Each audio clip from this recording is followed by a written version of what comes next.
We faced an enormous crisis a generation ago, early 1950s, 1960s, and for a reason.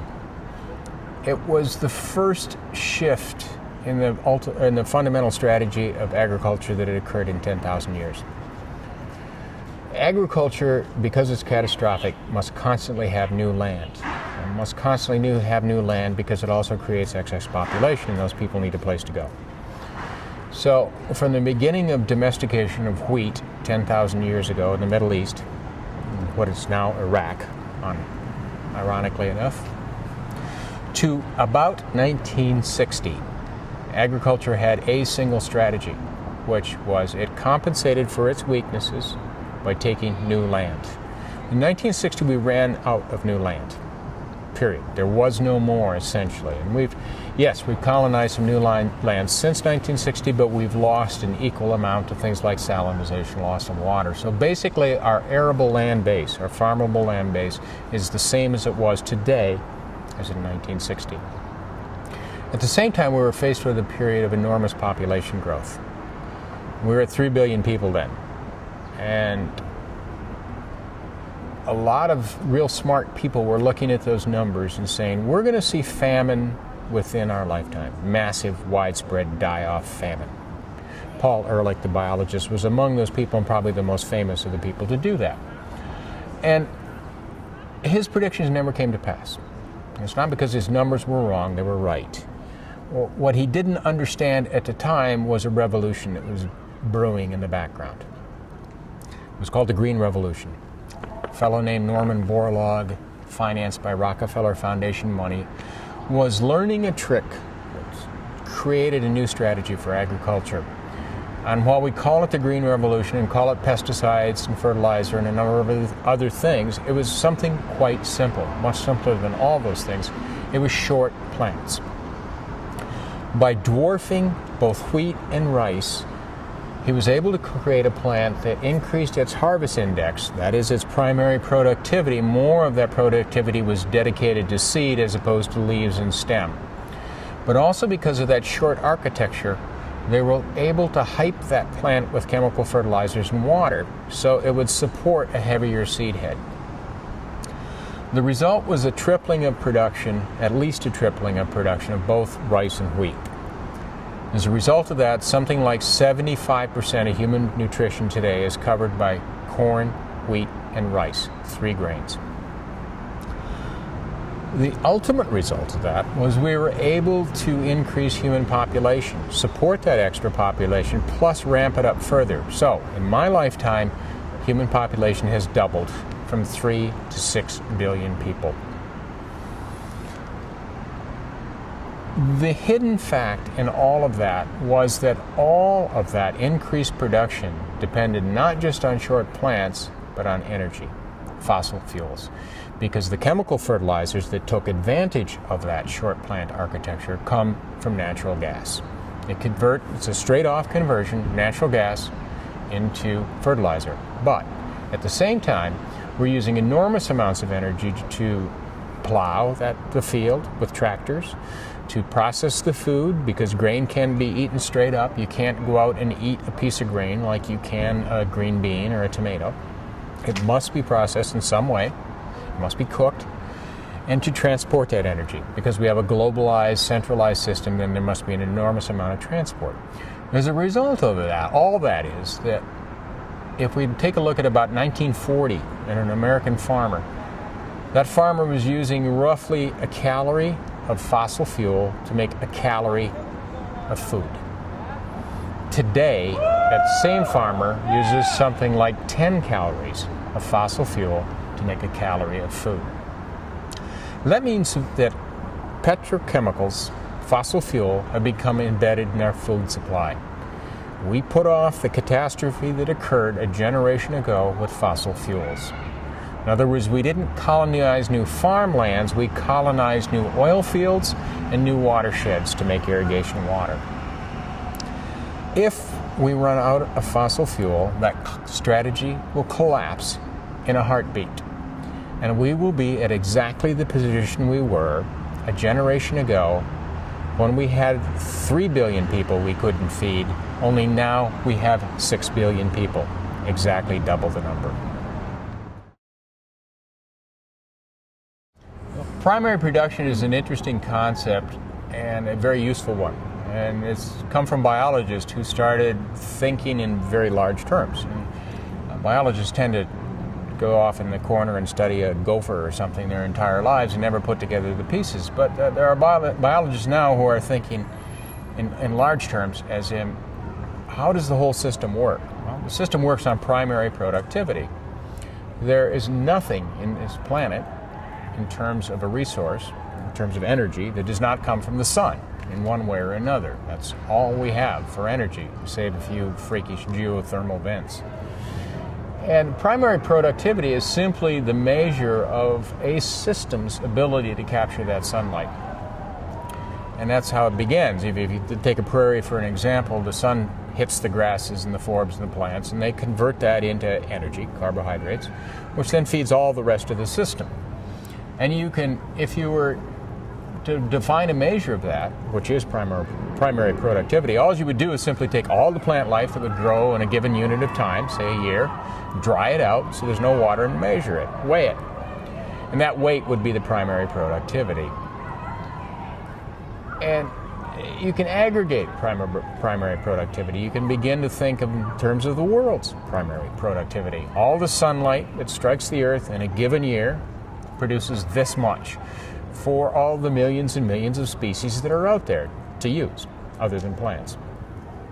Well, it turns out that if we do that calculation, and then we do that calculation and take a look at human use of that primary productivity, not just direct use, but indirect through our animals, our livestock, and every other bit of the system that we use, that we account for about 40% of the globe's primary productivity. We use it. Then that becomes an interesting calculation if you then go into fossil fuel, because that is stored primary productivity from past years. And it turns out that when our annual consumption in fossil fuels is literally consuming each year hundreds of years of primary productivity. So not only do we take 40% of the present, we take hundreds and hundreds of years each year of the legacy of the stored. Can't go on. No, everybody admits that. Everybody in the game admits that now. And it's just a question of debating how long till we run out of fossil fuels. And that's the issue before us. And there are all sorts of ways to fudge those calculations. And it's also in the interest of some of the people who hold on to those calculations. The Saudis, for instance, never want us to know how much oil is left in Saudi Arabia. That's a marketing tool for them and something they want to hold. And so they're not going to tell us the truth about that, nor will anyone else. I mean, we're dependent on the oil companies now to tell us the truth about what's left for fossil fuels. So we make some educated guesses, but none of those educated guesses are very optimistic. And that's just on fossil fuels, but some people have said, and I think they're right about this, we're going to run out of air to burn before we run out of fossil fuels to burn. In other words, the fossil fuels are creating the global warming problem, the CO2, and the pollution problems. And if we keep using those, it's not really a matter of when we run out of fossil fuels, it's when we befoul the atmosphere so much and create so much global warming, it's irrelevant how much gas we've got left. We tend to look at famine as something that's unusual or a result of some mismanagement or somewhere along the way. But in fact, those mismanagements have always occurred. Famine's always been with us in some form. We also tend to look at famine as something in the past, something that we've learned to overcome, or an aberration like Africa. But we forget that China killed something like at least 50 million people, probably 80 million in the late 50s and early 1960s within our lifetime. So those kind of correctives are still with us and will be with us in probably far greater measure than they are today, just because the poor are much more vulnerable than they ever were. We now have a global system of supplying food as opposed to a localized system, and that can be disrupted in a heartbeat and leave entire regions of the world without food. And that's going to happen. We're going to see that over and over and over again in our lifetimes. Katrina may be part of that. Yeah, especially because, well, that disrupted oil supplies more than anything else. But that's our transportation system, and now those costs are going to be built into everybody's food. So those additional costs we can bear, in the affluent society, we'll pay for that just fine. But the poor people of the world won't. They won't be able to buy that grain any longer that they've become dependent upon. The discussion now is focused on energy, at least nationally, and almost no one talks in terms of water, but it's another limiting resource out there. And part of the way we've fed the planet over the last 30 years, as we've doubled population, is to use a whole lot of water. Our agriculture is now the leading user of water in the world, and in this nation as well. And as a result of that, we've depleted some sources. We've used fossil water the same way we've used fossil fuel. A significant portion of grain production in the United States comes from an area that lies over the Ogallala Aquifer, which begins in southern Nebraska, stretches down into Texas. Some people call it the Saudi Arabia of water, because there is so much water down there. But if you talk to the farmers and ranchers in that area, and I have talked to them about it, they're finally over their denial about that. They understand that their way of life will change drastically within the next 10 or 15 years. Some of them are already changing because they simply don't have that water left to irrigate. That's depleted. Beyond depletion, we have a number of issues with simply the quality of our water. So in China, for instance, Chinese are notorious right now for being particularly for avoiding environmental issues. And they're in a phase of development that we were in the 50s when we avoided environmental issues terribly. And they don't want to think about the consequences of their actions. But they've been forced to with water, because their water quality has become so bad in China that the irrigation water was killing their rice crop because it was so polluted. When water quality gets this bad that you can no longer grow food because it literally topples your rice crop when you pour the water on, you've got a problem. The Chinese now have started to buy tankers full of fresh water from places like Sitka, Alaska, so they can bottle it for drinking water. So when we enjoy a glass of fresh water in a restaurant in the United States, people take that for granted, but in fact it's one of the rarest privileges on the planet right now, probably rarer than an adequate diet. Or I'm sorry, probably as rare as an adequate diet. And the rise in sea level will also create backflushing of seawater into places that are now freshwater aquifers, and that rising sea level will then turn out to be a pollutant itself, because salt will destroy not only water supplies but irrigation supplies. So they'll no longer be able to irrigate with water.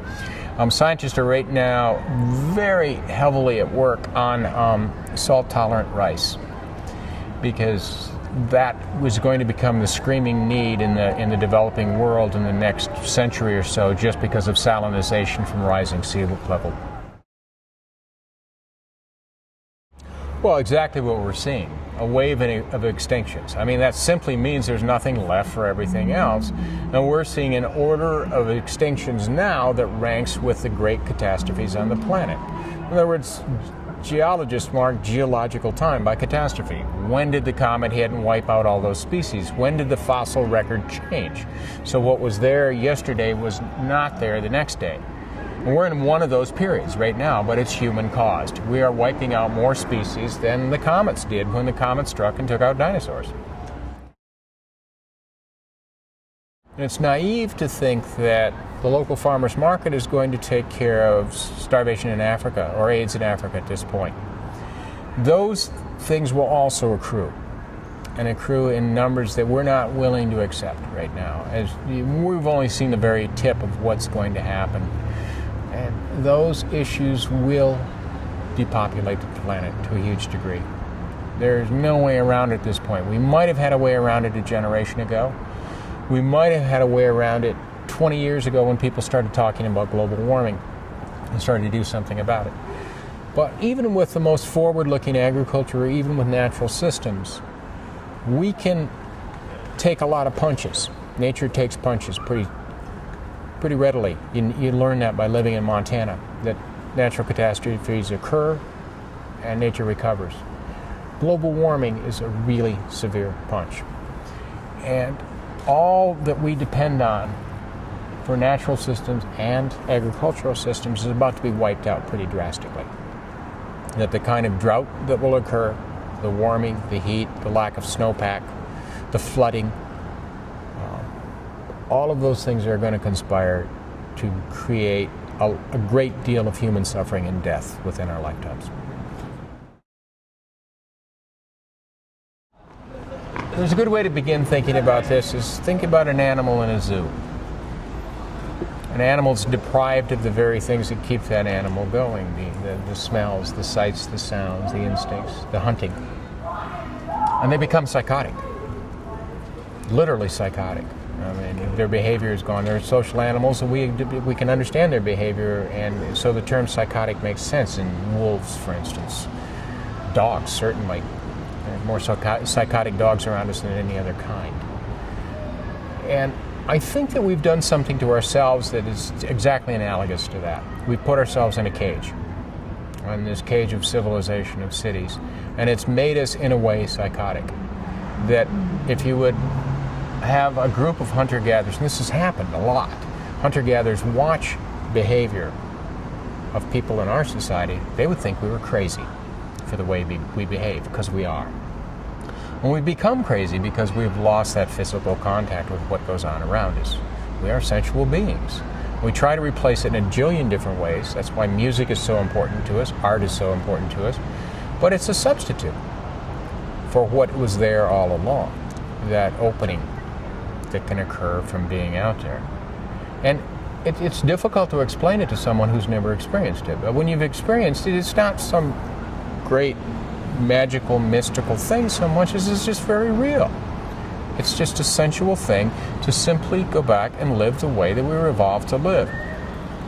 We can think of this also in terms of ethics, and I've finally decided to define ethics as being true to your genetic heritage in some way. In that we try to deny that genetic heritage and say that we are not that way, that we are not animal, and therefore we suppress those things within us. But I think that a proper system would examine as deeply as we can and as rationally as we can what we are and what we're meant to be, and then allow your life to somehow mirror that, mirror your genetic heritage in some way.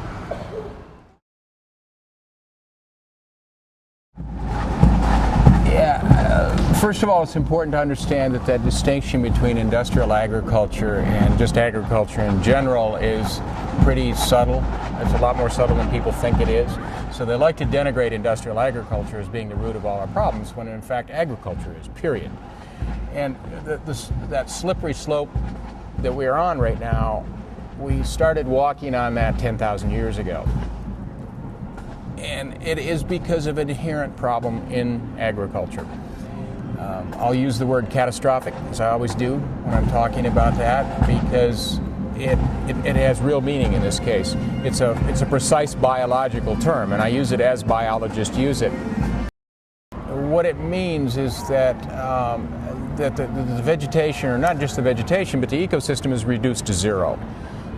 And it happens during natural catastrophes, when a flood comes and wipes out everything in its path, or a fire or a volcano, and it literally sterilizes the place. And when that happens in nature, when that occurs, there are specialized plants that come in and recolonize an area. They're annual grasses. And they have this unique strategy, very specialized, almost freaky strategy in nature.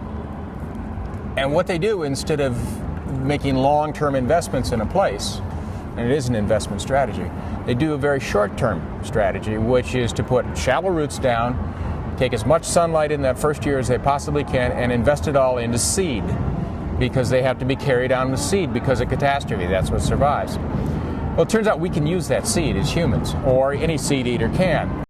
And as a result of that, agriculture really depends on disturbance. If we're to harvest those seeds from those few freakish plants that are able to do that annual grass strategy, then we have to create the disturbance that would normally be created by a volcano or a fire or something like that. And so what we do essentially is plow. Everybody knows that plow began agriculture? Well, that's to create that disturbance, to cycle that ecosystem down to zero. And so it's the artificial catastrophe that occurs every single year in agriculture for 10,000 years. What a lot of people don't realize about the implications of catastrophic agriculture is it's inherent to agriculture. It's inherent to agriculture. There's no way you can do agriculture without doing that catastrophic damage. So the term sustainable agriculture becomes oxymoronic in that light. I mean, people do organic agriculture and suggest they're doing a good thing or that's somehow sustainable. Well, it's better. There's no doubt about it. But often, even if they're multi-cropping, they'll put 4 or 5 species of plants in a place where there were once 200 species of plants. And it requires those additional inputs. So it makes agriculture fundamentally unsustainable. And that it's been that way for 10,000 years. We ate as a species, we had food before us for all of our history, which is 200, 300,000 years. When you look at 10,000 years, it's relatively minor in that space. But we were hunter-gatherers. And so nature grew our food in its way as opposed to our way, which is agriculture. We didn't grow food, food grew. And we were like every other species of animal that we went out and took what was available to us, which tended to be a surplus. And that surplus could be sustainable because nature does produce some sort of surplus. That's what all animals live on. It's when we started manipulating that system and in turn, through that catastrophe, compromising nature's systems to produce that we made things unsustainable. At the same time, we rapidly increased our need for humans. People usually put that backwards. They say agriculture allowed population to increase. What really happened is we had a need for excess humans because agriculture is dependent on stoop labor. A whole lot of poor people who go out and do the work to feed rich people. So that kind of social inequity began almost immediately with agriculture. We know that from archaeological sites from all around the world, that if you go to pre-agricultural towns, you'll see a series of houses all about the same size. And almost instantly when agriculture occurred, you can go to any town in any agricultural site in the world, not just in Western culture, and see a few very large houses with granaries connected to them and a whole series of smaller houses. What that meant was that we had to sustain that system, increase the availability of stoop labor population. We had the ability to do it with grains, because grains are very dense packages of energy, and you can sustain people on 200 calories a day of grain quite easily. It increased population so drastically, and it has increased at that one steady climb since the beginning of agriculture, that we now have excess population, which is our fundamental environmental problem on the world. We've overpopulated our range. That's a direct result of agriculture. And so we can look at that big supply of grain and say, well, this must be a modern phenomenon, that we've degenerated to this level of population surplus, that so many of us are forced to live that way. But in fact, it's not. That sort of grain-ruled diet has been with us ever since agriculture. And we can now go from the subjective, what we think about as quality of life, to the objective, because it's measurable, the effects that had on humans. If we look at archaeological sites around the world, and people have done this, and all the locations, this is not a cultural issue, in all the locations where agriculture began in Asia, in the Mideast, South America, and Central America, in every case, archaeologists can find skeletal remains of agricultural people and contemporaneous hunters and gatherers, people who lived at the same time. And in every case, the hunter-gatherers were larger, were much taller, they were not diseased, they didn't have teeth decay, all those issues. And if we look at the agricultural people, we will find people who are stunted, short, their teeth are invariably gone because of the carbohydrates they're eating turn into sugars and rot their teeth out.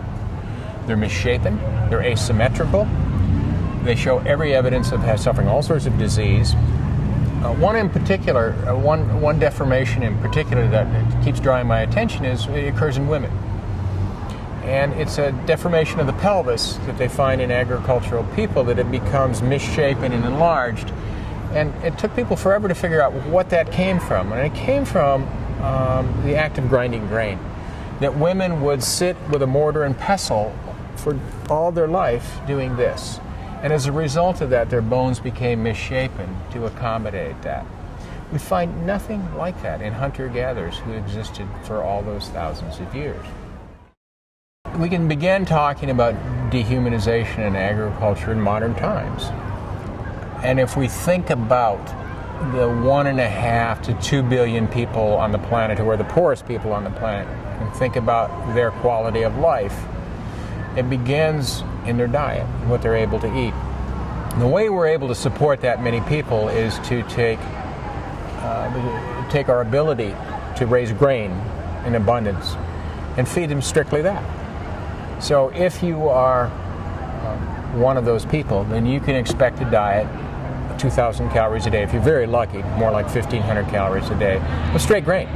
So you're going to get a bowl of rice, breakfast, lunch, and dinner, if you're lucky. That humans aren't evolved for that sort of diet. That's a really awful diet, and it's short in micronutrients, vitamins, minerals, all those things you need to get by. But it's also short in that kind of, not even short, it's completely lacking in that variety that we all count on every day to make our lives, to give our lives some quality. I mean, we celebrate food when we're able to, as humans. Something that's inherent in us. We do our most important celebrations, transactions, festivals, all over food, all over a variety of food. We define ourselves ethnically or as tribes in our choices of food, in food that we have access to. So that's kind of the beginning edge of that. But another way I respond to that is to say that religion is a particular form of cultural evolution. And I understand that a lot of people today use it as a sedative. And you need those sedatives in modern society, some sort of sedative against the brutality of it. Okay, that's fine if that gets you through. But the history of religion is perfectly intertwined with the history of agriculture. That the priest arose at the same time that wheat arose and kings arose, and it was a vehicle for control and for social control. And I'm here to subvert that control, and religion is a part of that I subvert. I'm a rationalist. And I think that one of the reasons that people, hunter-gatherers or people who live on the land in some way are so open is that they're so terribly practical. They exist day to day, and that hand-to-mouth stuff means something. It's that going through life connected to life that makes them open, and they don't need the kind of devices that we use to somehow compensate for our lack of connection to life. So I much prefer the practical people, the straightforward people. I'm not at home in religious groups, but I'm also not at home in academia for exactly the same reason. That people spend a lot of time thinking and very little time doing, and I'm more interested in doing. It may have been destiny in a way, a biological sort of destiny, but maybe not. Maybe not. Yeah, that's the way I think about it, though, because it happened independently in 5 places. At least 5, probably 7 different places. So wherever the plants were able to be domesticated, they were domesticated. Right. So that almost says that it's evolutionary. Yeah. Huh. And think about hunter-gatherers, though. And the key to that is all those thousands of years. Because we're an evolved species, just like every other species on the planet. And we have to think of the evolutionary forces that shaped us. So I've been talking a lot about agriculture, but in fact that's too short of a time frame.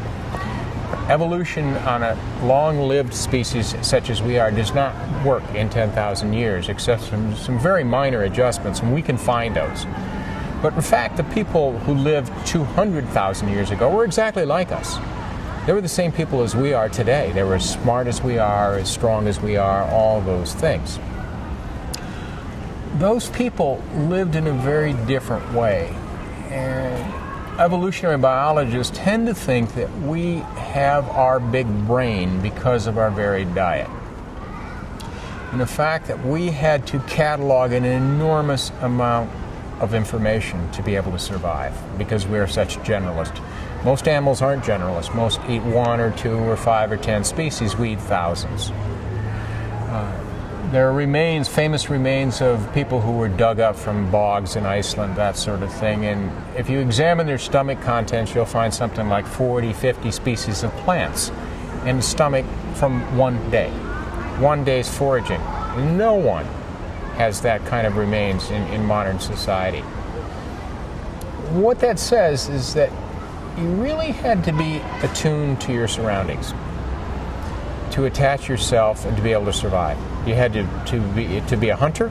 You have to understand everything that's going on with that species of animal, where it lives, how its behavior, what time of year it will be there and not be there. If you are a gatherer, you have to know all the fruits. You have to know what's poisonous, what's not poisonous, what color attracts, what color does, what signals ripe. It's an enormous amount of information. And it enriched our lives. So when we want to attract people today, to this day, we're able to do so with the colors of ripe fruit. We take that particular shade of red of a ripe tomato is still attractive to this day because we were evolved to see it. And it was part of our connection to our surroundings, to our genetic heritage, that we honored as hunter-gatherers and that we've lost today.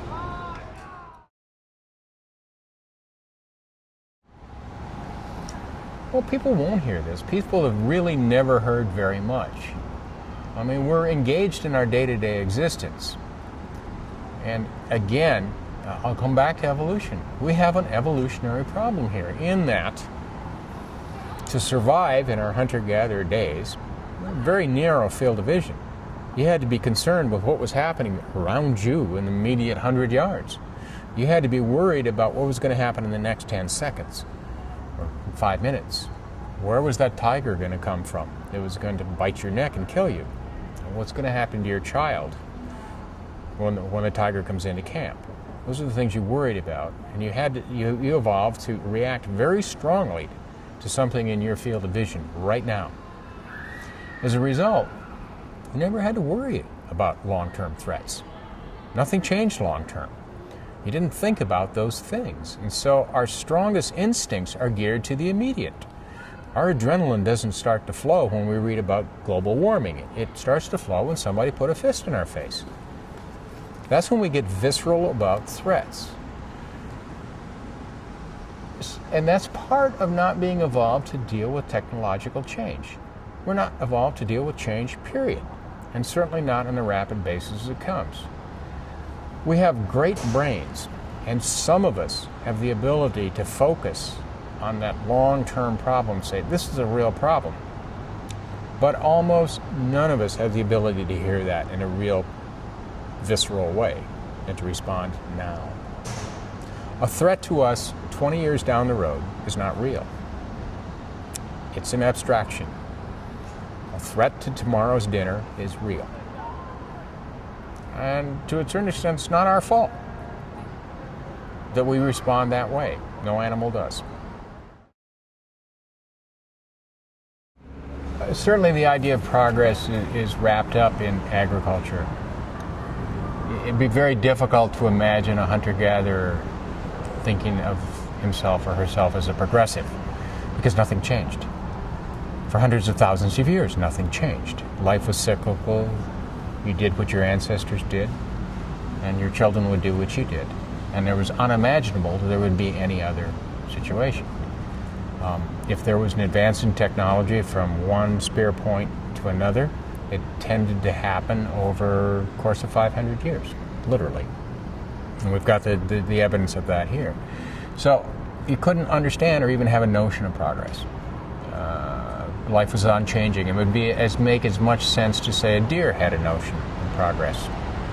Just you're living. Once that we became technological beings, then it was possible. to think in terms of progress, and in fact quite natural to congratulate ourselves on the progress we had made.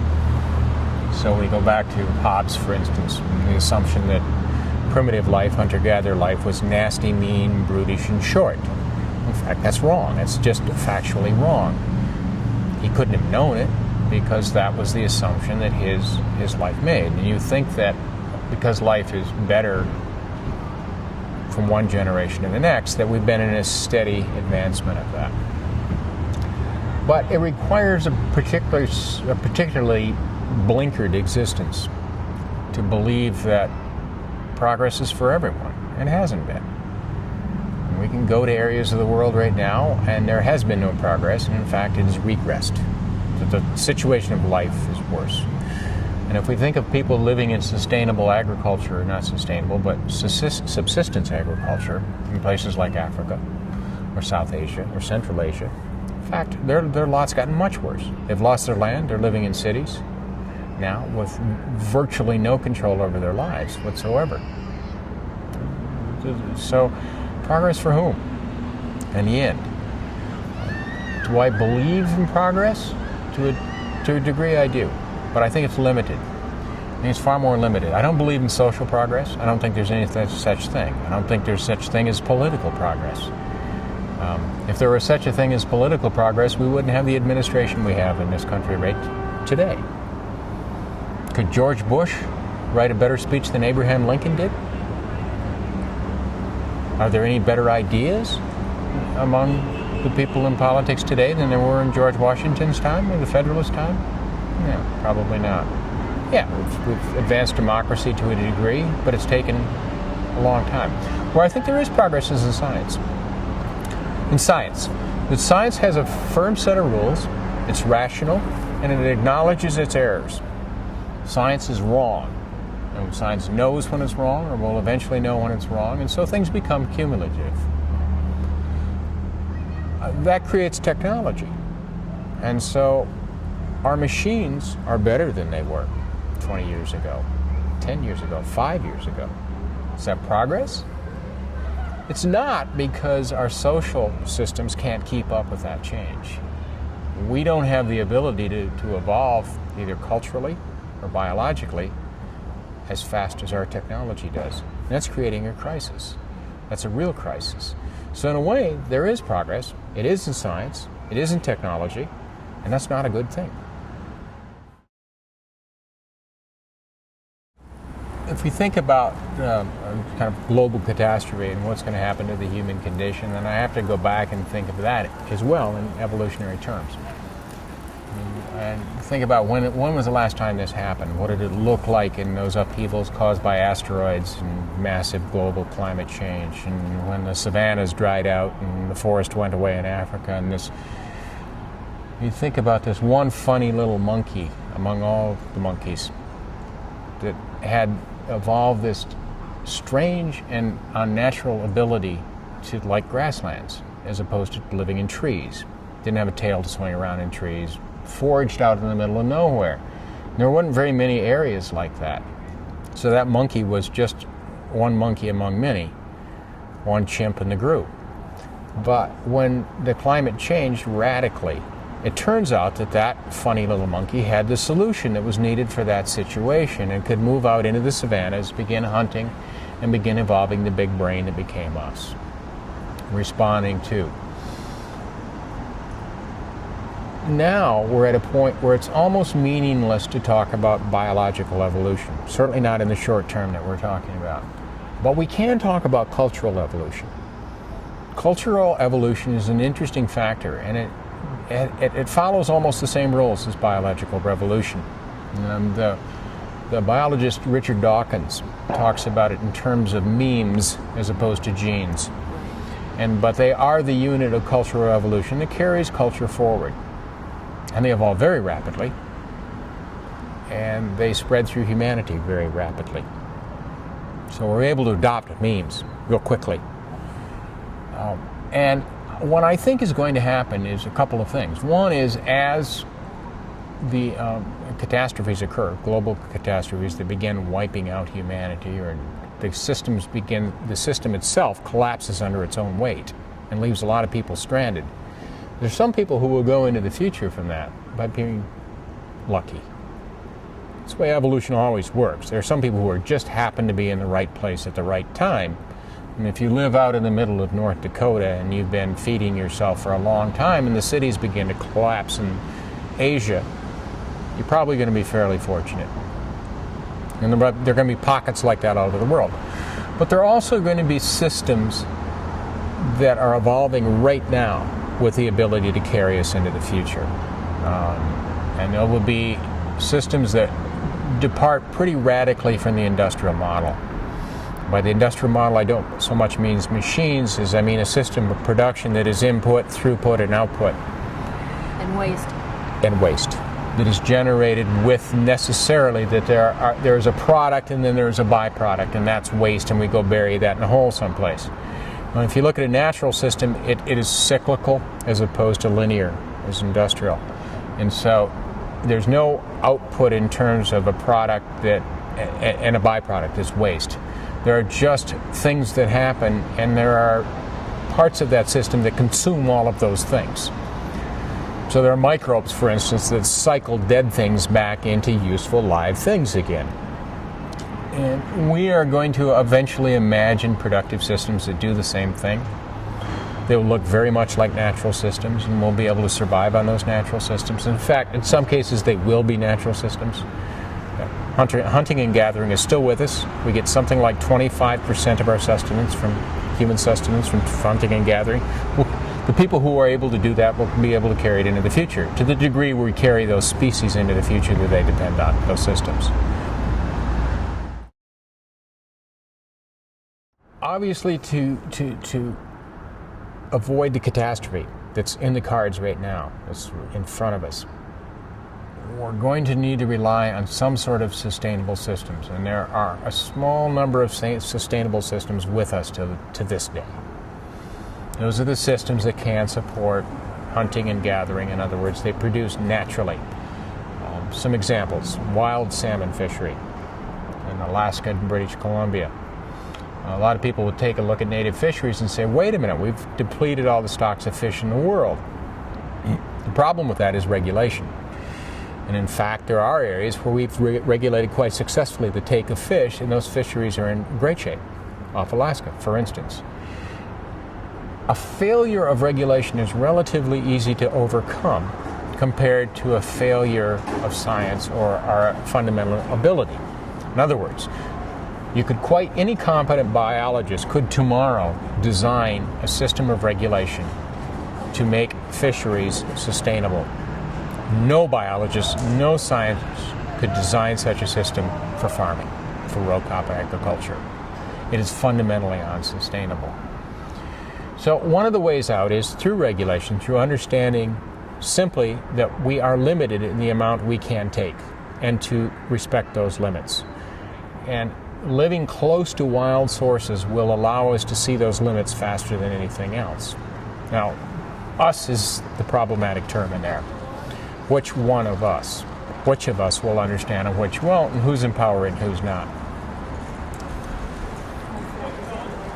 Okay. So that becomes a sort of a solution, but obviously it's not going to do what needs to be done. So we need to follow some of the veins we are already working, some of the work that's begun in sustainable agriculture to make it more sustainable, to begin cycling nutrients, to begin relying less on fossil fuels, to begin doing things like relying on local food sheds, to allow farming to exist interspersed with natural areas in some areas, so we take advantage of ecosystem services. Natural predators to take care of insects as opposed to petrochemicals. All those issues. We are just on the very edge of that. The work to be done in that field is enormous. Luckily, we have some great tools ahead of us right now. We have a much firmer understanding of plant genetics than we have ever had before. And we have an understanding of how those genetics relate to wild species. We have an ability to go back and redo domestication in ways that we bring into our food mix wild species. or mixtures of wild species that are naturally disease resistant, naturally pest resistant, more productive, produce more nutrients that we're after, and will grow perennially in polyculture. Remember, the fundamental flaw of farming is annual grasses. So to the degree that we can move agriculture to perennials will count for a lot. Interestingly enough, almost none of that work is being done in the mainstream. Zero. Almost all research in this country, agricultural research, is directed at corn, soybeans, and wheat. The three things that we have way too much of. Virtually all of our $20 billion a year in subsidies, direct subsidies to agriculture, is directed at those crops. 85% of our cropland is in those crops, plus hay, another thing we don't need. That is not necessarily a bad thing, because what that means is the monolith is engaged in industrial agriculture. That leaves a whole lot of room for the rest of us to operate. And that's a good thing, because the solutions then will be evolutionary, they will be local, and they will be locally controlled and decentralized. And because we didn't depend on agribusiness to give them to us, agriculture cannot take them away. That we will have those evolutionary solutions to move into place as agriculture collapses under its own weight.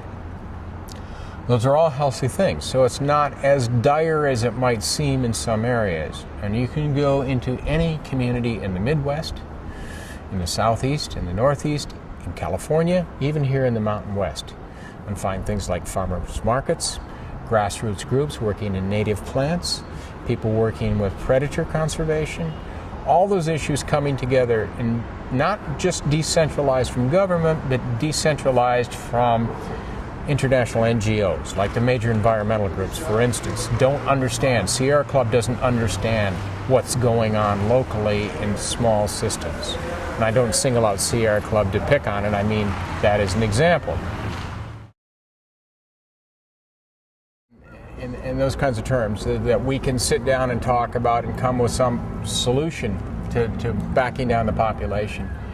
And in fact, it's not in our hands. It was in our hands maybe a generation ago. But at the point we're at now, a population is already starting to be reduced pretty radically around the world. If you look at the kind of death rates that occur in Africa right now, or in South Asia, you get an idea of how that's beginning.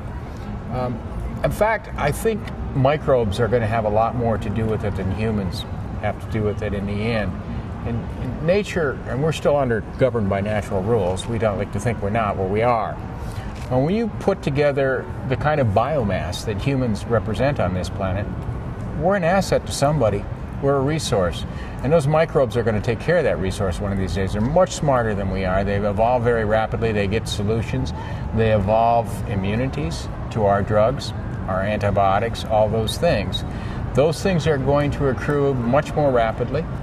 By the same token, we're going to see natural disasters, things like the tsunami hitting population centers, things like the hurricane hitting the Gulf Coast and population centers, and it's going to reduce human population. Unfortunately, it's not going to reduce it to a level we can live with, to a sustainable level. That's going to take some doing, and there are some ideas how we can do that, and they're not the kind of ideas that come to mind immediately. Ironically enough, one of the ways to do it is with agriculture.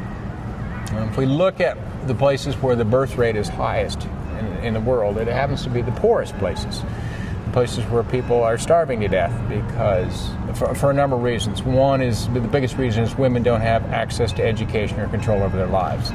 And as a result of that, they don't have birth control. And also the children tend to be the only asset they have, so they raise a lot of them. But it's been shown time and again that if you can just increase an income level in the poorest places, and you do that with agriculture because it's largely an agricultural place, if you just increase your income level this much, then they start having fewer children. So there are ways that there are places to put our levers. Are we going to be smart enough to do it on a grand scale? I doubt it. I really doubt it.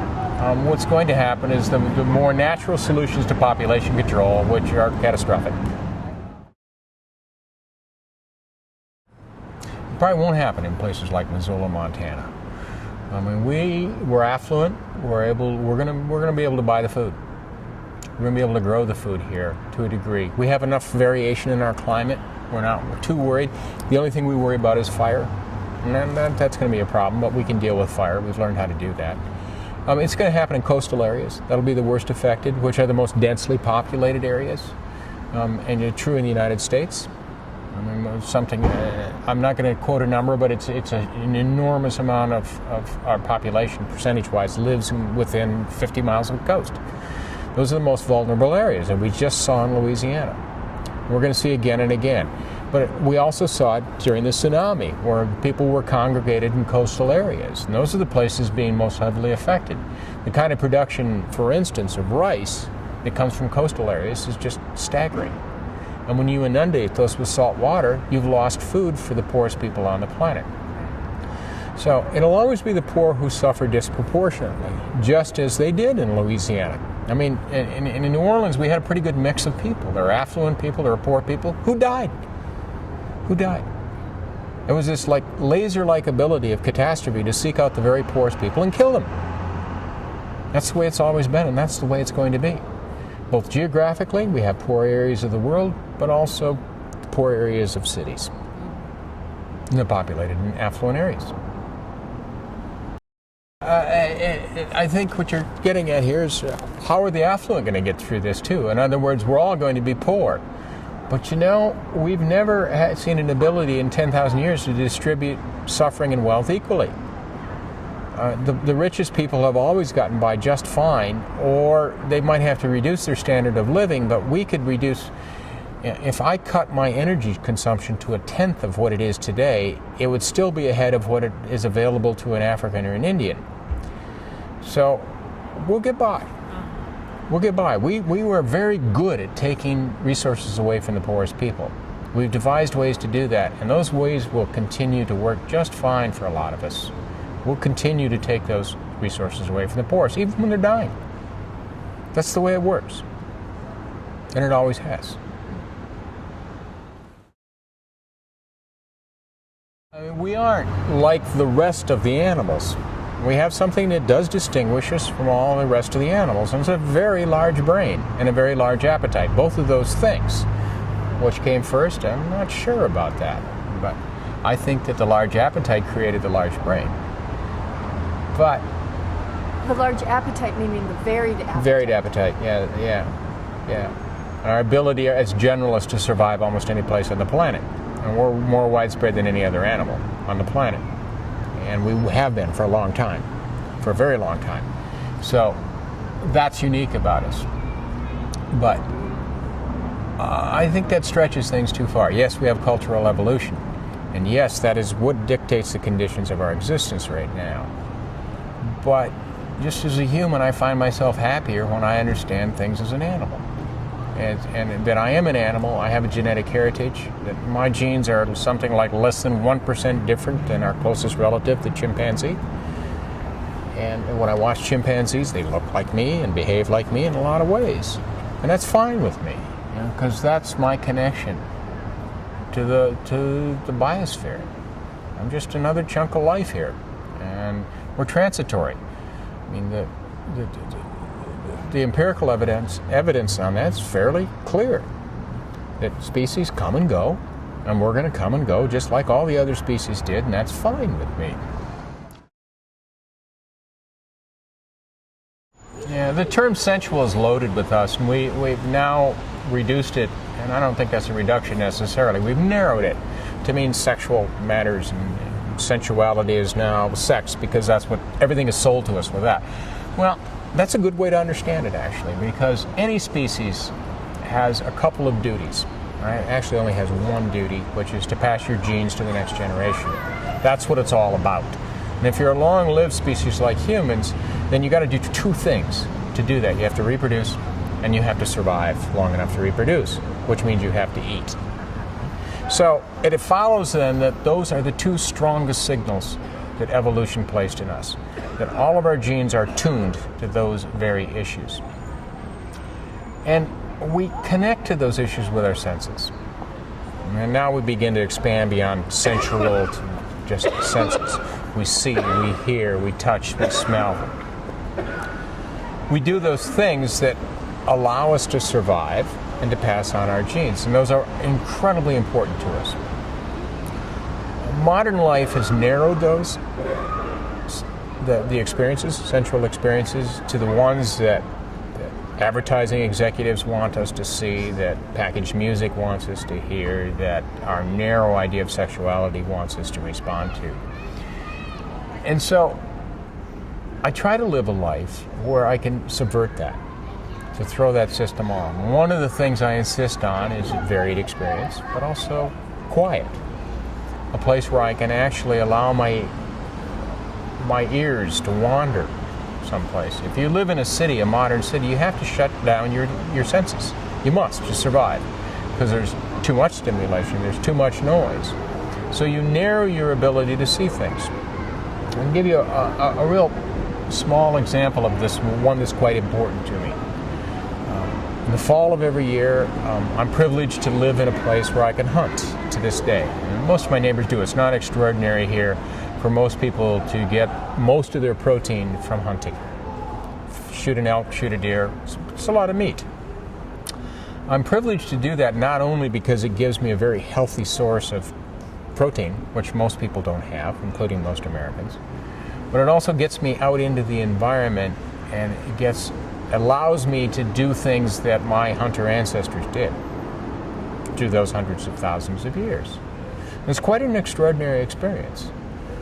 It's difficult to explain to people who haven't been there and haven't done that, but after about a week of hunting, being out on a daily basis and listening intently all day long for those signals that really will feed you through the coming year, there is a real hunger connected to this. You begin to sense things very differently, and you begin to understand when there's a deer around before you've seen that deer. It does happen. It's happened to me many times. You begin to be able to smell a herd of elk before anyone else around you could have smelled one. The slightest sound alerts every inch of your body. It's a rare experience. I think almost no one can experience that, and I think that that's the way we were before we started living in cities. I think that's the way hunter-gatherers were. And if you imagine a lifetime of that, what must your brain have been like all the time? What must it have been like to live inside of a brain that was constantly plugged into the signals coming in, not just for a day or a few weeks a year, but for one's entire life? It must have been very different.